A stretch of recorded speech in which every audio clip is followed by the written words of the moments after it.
The Inkatha Freedom Party has noted with grave concern a voice recording currently circulating on social media, alleged to be a conversation involving the KZN IFP Youth Brigade chairperson, Comrade Mqedis Mapisa, and others.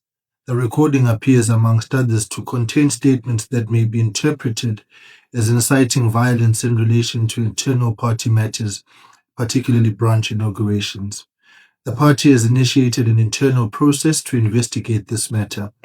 In line with the principle of the Audi Alteram Partem rule, Comrade Mapisa has been formally requested to provide a full explanation to the party by close of business today, Tuesday, 5 May 2026.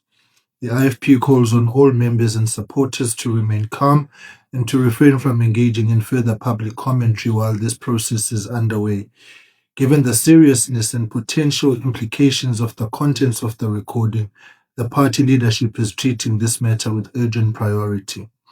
The IFP calls on members, structures, and supporters to remain focused on the ongoing program of branch inaugurations as part of strengthening the party structures ahead of the local government elections scheduled for 4 November 2026.